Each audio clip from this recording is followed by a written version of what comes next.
தமிழ் பேசும் அனைத்து நாள் உள்ளங்களுக்கும் இனிய மாலை வணக்கம். எல்லாரும் முடிச்சு விட்டாங்க போங்க அப்படிங்கிற மாதிரி India south Africa test maximum முடிஞ்சிச்சு. இப்போது ட்ரா ஆகுமா, சவுத் ஆஃப்ரிக்கா ஜெயிக்குமா இல்லை இந்தியா ஜெயிக்குமா அப்படின்னு 3 கொஷின் வரும். இந்தியன் ஃபேன்ஸு ஒரு பக்கமாக வச்சுப்பாங்க, எப்படியாவது ட்ரா பண்ணணும். ஆஸ்திரேலியா டூரில் வந்து ஹனுமன் விகாரியும் அஸ்வினும் நிறைய டாட் பால் ஆடி ட்ரா பண்ணாங்க. அந்த மாதிரி வந்து குல்தீப் யாதவ், ஷாய் சுதர்சன் ஏதாவது பண்ணுவாங்களா நாளைக்கு ஃபைனல் டே? ஓகேவா, கிட்டத்தட்ட ஒரு 90 ஓவர் கிட்ட இருக்குது. ஓகேவா, 90 ஓவருக்கு மேலேயே இருக்குது. என்ன செய்வாங்க அப்படிங்கிறது, உங்களுடைய கருத்து என்ன அப்படிங்கிறத கீழே கமெண்ட் பண்ணுங்கள், நான் படித்து தெரிஞ்சுக்கிறேன்.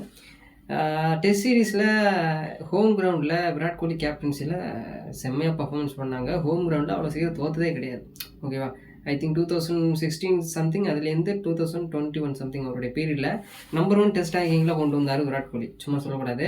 பட் ஆனால் ஐசிசி ட்ரோஃபி ஜெயிக்க முடியலனாலுமே ஃபைனல் கொண்டு வந்தார் Virat Kohli. 2017 champions trophy final கொண்டு வந்தார். 2021 டெஸ்ட் சாம்பியன்ஷிப் ஃபைனல் கொண்டு வந்தார். சும்மா சொல்லக்கூடாது. 2021 T20 வேர்ல்டு கப்பு குரூப் ஸ்டேஜில் போனதுனால அவருடைய கேப்டன்சி ரிமூவ் பண்ணப்பட்டது. ஓகேவா, அதுக்கப்புறம் வந்து ரோஹித் சர்மா வந்தார்.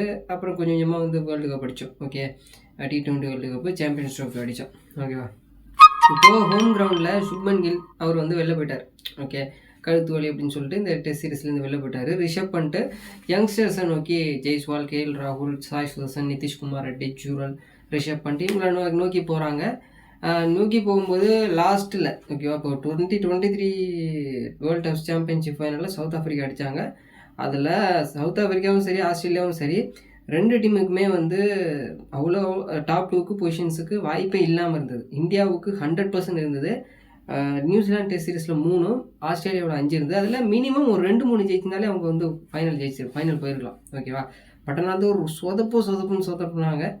அதனால தான் வந்து அந்த WTC 2025 போகவும் முடியல. விமர்சிக்கணும் அப்படின்னு சொல்ல, உங்களுடைய மைண்ட் தாட்டுக்கு தெரியும். ஹோம் கிரவுண்டில் 3 மேட்ச் ஆகிறோம், 3 லாஸு. அதுக்கப்புறம் ஆஸ்திரேலியாவும் 3-1 லாஸ் ஆகிட்டிங்க.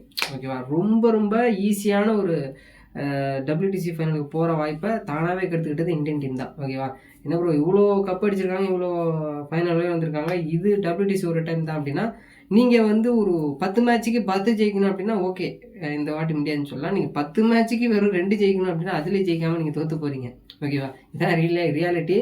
இப்போ நம்ம இந்தியா சவுத் ஆஃப்ரிக்கா இந்த மேட்ச்சு கண்டிப்பாக ட்ரா ஆச்சுன்னா முடிஞ்சு போச்சு, கோப்பை வந்து சவுத் ஆஃப்ரிக்கா போய்டும். இப்போ ஒரு 10 வருஷத்துக்கு மேலே நினைக்கிறேன் சம்திங். அவங்க வந்து இங்கே ஹோம் கிரவுண்டில் வந்து ஜெயிச்சதே கிடையாது. ஓகேவா, இப்போ டெஸ்ட் சீரீஸை வின் பண்ணிட்டு போனால் பெரிய ரெக்கார்டாக இருக்கும்.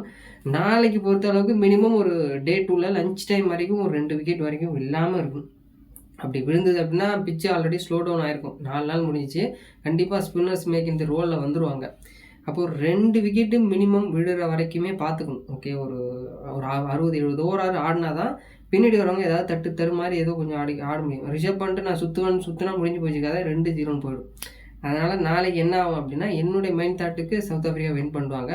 ஏன்னா இந்தியன் டீமில் நிறைய ஸ்ட்ரோக் மேக்கிங் புஜாரா மாதிரி யாருமே கிடையாது. ஓகேவா, ஐ திங்க் சாய் சுதர்சன் கூட கொஞ்சம் நிறைய வீக்னஸ்லாம் இருக்குது. சும்மா T20 நல்லா ஆடினார், IPL நல்லா ஆடினான்னு சொல்லி நல்லா ஒரு T20 ஃபார்மேட்லேயும் ODI ஃபார்மேட்லையும் நல்லா ரெக்கார்ட் வச்சுருக்காரு. இப்போது இன்டர்நேஷ்னல் கிரிக்கெட்டில் டெஸ்ட் ஃபார்மேட்டில் அவருக்கு நிறைய வீக்னஸ் இருக்குது. கரெக்டாக அதை மைனூட்டாக கேட்ச் பண்ணி opposite bowlers to proper bowling பவர்றதுனால அவங்க வந்து கண்டிப்பாக தடுமாறாரு.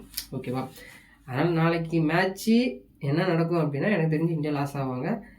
அப்படி மேக்ஸிமம் ஏதாவது ஒரு மெடிக்கல் மிராக்கல் நடந்தால் ட்ரா ஆகும். அப்படி இல்லைன்னா கண்டிப்பாக சவுத் ஆஃப்ரிக்கா 2-0 ஜெயிச்சிருவாங்க. உங்களுடைய கருத்து என்ன அப்படிங்கிறத கீழே கமெண்ட் பண்ணுங்கள். Gautam Gambhir super era, over கான்ஃபிடென்ட்டுங்க. நான் நிறைய முறை சொன்னேன், இப்போ ஏஷியா கப் ஜெயிச்சாங்க இல்லையா, அப்போயே ஓவர் கான்ஃபிடென்ட். பேட்டிங் லைனப்பை மாற்றிட்டு இருந்தால் எந்த பேட்டர்ஸுக்கும் எந்த லைனப்பில் ஆடணுன்னே அவங்களுக்கே கன்ஃபியூஷனாக இருக்கும். இப்போ நியூ பால் ஆடக்கூடிய பிளேயர்ஸ்னால் அவங்க 2 பேரும் எடுத்துக்கிறாங்க. உடனே 3rd டவுன் சிவம் டூபே 6வது டவுன் வராரு, ஸ்டக்குன்னு 1 டவுன் வராது. என்னங்க T20 ஃபார்மேட்டு டெஸ்ட் ஃபார்மேட்டு போட்டு உழப்பி எடுத்து டெஸ்ட் சீரிஸ் 1 இல்லாமல் போய்டுது. ஓகேவா, ஃபஸ்ட்டு ப்ராப்பராக இந்த பேட்டர்ஸுக்கு இந்த ரோல் தான் பண்ண போகிறேன், உனக்கு 3rd டவுன் 2nd டவுன் ஆப்ஷன்ஸ்னு சொல்கிறதில்ல. ஒரு நாள் ஒரு பிளேயர் முன்னாடியே இருக்கிறது பின்னாடியாக இருக்கிறது ஓவர் கான்ஃபிடென்ட். அதாவது ஓவராக ஆடினா அப்படி தான் ஆகும் அப்படிங்கிற மாதிரி கௌதம் கம்பீரோடைய ஏரா அப்படி இருக்குது. பார்க்கலாம், வரக்கூடிய test மேட்சஸில் maybe coaches white ball ஃபார்மேட்டுக்கு தனியாக, ரெட் பால் ஃபார்மேட்டுக்கு தனியாக மாறுமா அப்படிங்கிறத பார்க்கலாம். தேங்க்ஸ் ஃபார் வாட்சிங். வீடியோக்கு பிடிச்சா லைக் பண்ணுங்கள், ஷேர் பண்ணுங்கள், மற்றவங்களுக்கும் இதை பற்றி அப்டேட் பண்ணுங்கள். பார்க்கலாம் என்ன நடக்குங்கிறது. ஓகேவா, பை.